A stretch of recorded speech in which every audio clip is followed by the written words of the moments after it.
Hello everyone, I'm Rupali Meshram. Welcome to my YouTube channel. Please subscribe my channel and press the bell icon for my latest updates. Good morning students. Today we are going to see Standard 7th History, Chapter number 7, The Administration of the Swaraj. Shivaji Maharaj founded Swaraj. He had himself crowned. After the coronation, Maharaj accomplished Dakshin Digvijay, the conquest of the south.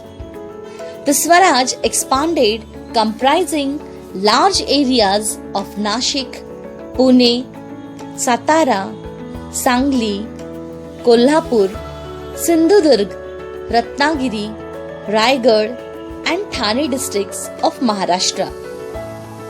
It also included parts Andhra Pradesh and Tamil Nadu states. To ensure the smooth management of the affairs of the Swaraj and to ensure people's welfare, Shivaji Maharaj set up an efficient administration. We shall get some information about it in this chapter. Ashtapradhan Mandal, Council of 8 Ministers. At the time of his coronation, Shivaji Maharaj appointed a council of 8 ministers. The administration was divided into 8 departments. A head was appointed for each department. These 8 heads of department constituted the Ashtapradhan Mandal. Maharaj alone had the power to appoint a minister or to remove him from his position. The ministers were answerable to Maharaj for the administration of the respective departments. Shivaji Maharaj selected the council on the basis of their merit and achievements. He did not give them jagirs, watans or gifts or fiefs. They were paid handsome salaries instead. Following is the Ashtapradhan Mandal of Shivaji Maharaj. Name of the minister, Moro Trimbak Pingle. His designation was Pradhan. He worked as running the administration and making arrangements for the conquered territories. The second minister was Ramchandra Nilkanta Muzumdar. He was Amatya. His work was for keeping the accounts of the state. Third minister was Annaji Datto. He was Sachiv. His work was for preparing royal edicts.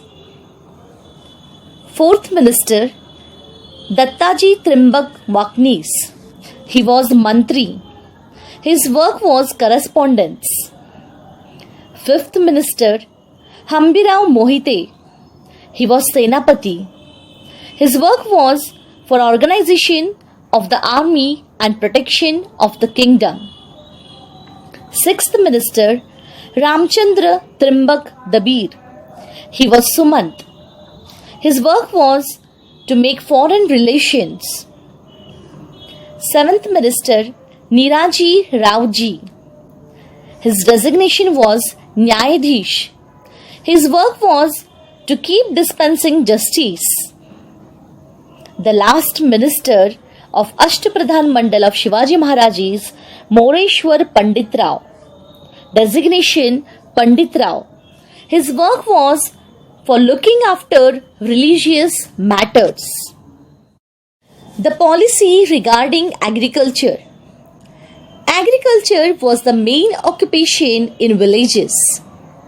Maharaj knew the importance of agriculture.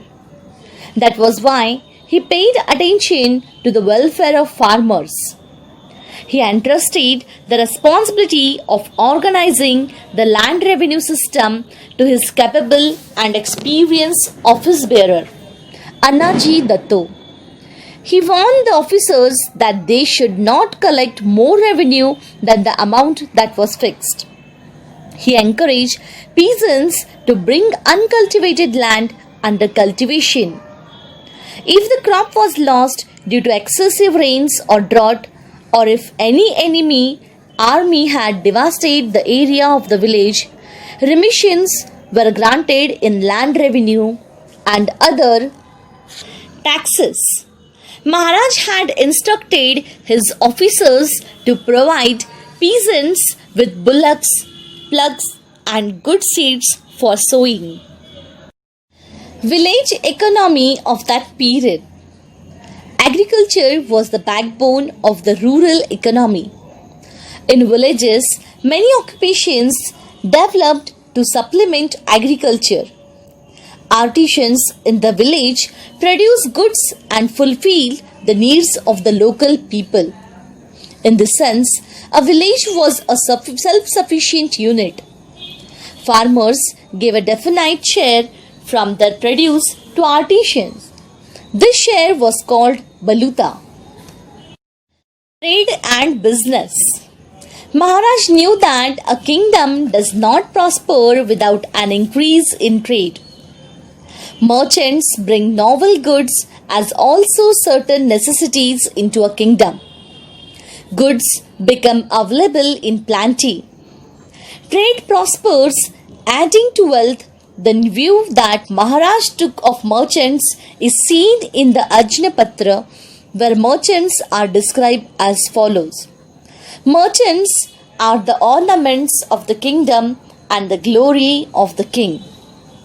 It was the policy of Maharaj to protect industries. An excellent example of this is the salt industry. He protected the salt industry in Konkan. At that time, traders imported salt from the Portuguese territory and sold in Swaraj. That affected the local trade in Konkan areas. So Maharaj charged heavy duty on the salt imported into Swaraj from the Portuguese territory. The intention was that the salt imported from the Portuguese territory would then cost more, and as a result, its import will decrease and the sale of the local salt would increase. The military organization.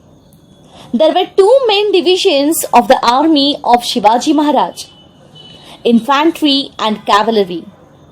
In the infantry, there were officers such as the Havaldar, Jumladar, etc. The chief of the infantry was called Sarnobat.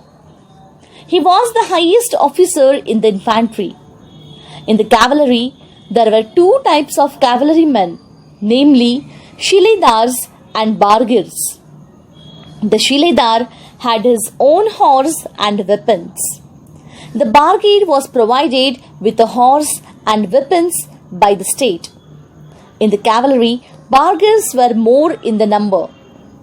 The ranks of the cavalry officers were similar to those of the infantry officers. The highest officer in the cavalry was the Sarnobat. Netoji Parkar, Prataprao Gujjar, Hambirao Mohite were some of the famous Sarnobats of the cavalry. Intelligence Department. It was necessary to protect the Swaraj from its enemies. For this, it was necessary to get precise and timely information about the movements of the enemy. It was the job of the intelligence department to obtain information about the movements of the enemies and submit it to Maharaj. The intelligence service of Maharaj was very efficient. Bahirji Naik was the head of the intelligence department. He was extremely skilled in his job. He collected accurate and detailed information about Surat before the raid on Surat. Forts. Forts were of a great importance in the medieval age. Possession of a fort made it possible to keep an eye on the surrounding area. In case of foreign invasion, it was possible to protect the people taking shelter in the fort. It was possible to stock the fort with food grains, war materials, ammunition, and military garrison. The importance of forts in the foundation of Swaraj is well stated in the Ajnapatra. This kingdom was created by the late revered and exalted majesty forts alone. There were more about 300 forts in the Swaraj. Maharaj spent a considerable amount of money on the building and repair of these forts. He built his forts like Pratapgarh, Pavangarh and Rajgarh. There was a Kiledar, a Sabnis and a Karkhanis on every fort. The Karkhanis look after the storage of food grains and the maintenance of war materials on the fort. Do you know the description of the building of forts by Shivaji Maharaj in the treatise Buddha Bhushanam composed by Chhatrapati Sambhaji Maharaj is remarkable. It is as follows. Shivaji Maharaj built many impenetrable forts on the ridge of plateaus in the Sahyadri mountain, ranged in many places from Karnataka to the Baglan. The intention behind it was to protect this earth. Under his successful leadership, these forts were built from the banks of the river Krishna up to the sea in all the four directions. In the Rayari fort, Raja Chhatrapati Shivaji Maharaj remained on the forefront among all kings and was victorious. Sea forts. Maharaj knew the importance of sea forts too. One of the sea forts that he built was Sindhudurga at Malvan. It is an excellent sea fort. To give strength to the construction of the fort, 5 khandis to lead was poured into its foundation. A sea fort called Padmadurga was built in front of Rajpuri in order to counter the Siddhi power. About this fort, Maharaj has said in a letter that by constructing Padmadurga, he had set up another Rajpuri to overshadow the Rajpuri of the Siddhi. Navy.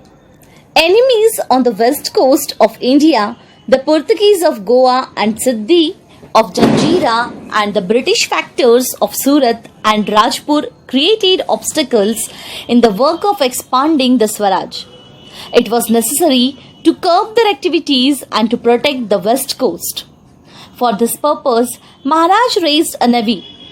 He realized that the one who has a navy controls the sea. Maharaj had great foresight.